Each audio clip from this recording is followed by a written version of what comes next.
Hello guys, welcome to my YouTube channel Khushi's Aesthetic Life.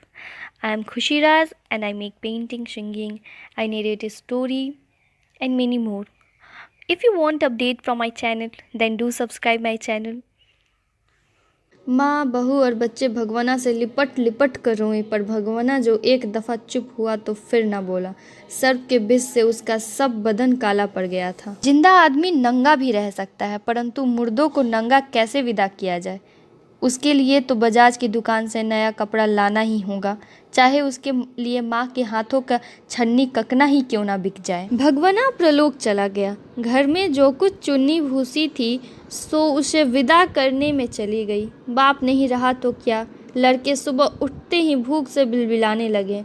दादी ने उन्हें खाने के लिए खरबूजे दे दिए, लेकिन बहू को क्या देती? बहू का बदन बुखार से तवे की तरह तप रहा था। अब बेटे के बिना बुढ़िया को दुवन्नी चवन्नी भी कौन उधार देता। बुढ़िया रोते रोते और आंखें पोंछते पोंछते भगवना के बटोरे हुए खरबूजे डलिया में समेटकर बाजार की ओर चली। और चारा भी क्या था। बुढ़िया खरबूजे बेचने का साहस करके आई थी, परंतु सिर पर चादर लपेटे, सिर को घुटने पर टिकाए हुए फफक फफक कर रो रही थी। कल जिसका बेटा चल बसा, आज वह बाजार में सौदा बेचने चली है।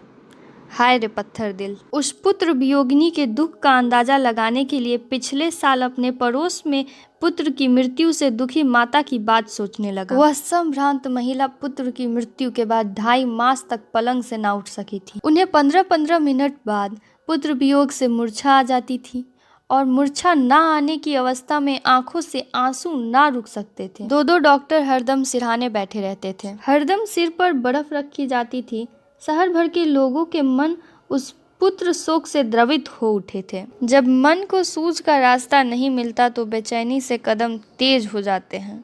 उसी हालत में मैं नाक ऊपर उठाए राह चलतों से ठोकर खाता मैं चला जा रहा था। सोच रहा था, शोक मनाने गम मनाने के लिए भी सहूलियत चाहिए, और दुखी होने का भी एक अधिकार होता है। इस कहानी से हमें एक बहुत अच्छी सीख मिलती है। हर किसी की परिस्थितियाँ अलग अलग होती हैं, तो अगर आप कभी भी किसी भी परेशानी में हों तो उस बुढ़िया औरत के बारे में ज़रूर सोचिएगा, जो अपनी परेशानियों से भाग नहीं रही थी बल्कि उसका सामना कर रही थी। और हाँ, मैं चाहती हूँ कि आप यह वीडियो उस व्यक्ति को डेडिकेट कीजिए जो उस बुढ़िया औरत की तरह अपने परेशानियों से लड़ रहा है और भाग नहीं रहा है। और हाँ, यह तो शुरुआत है।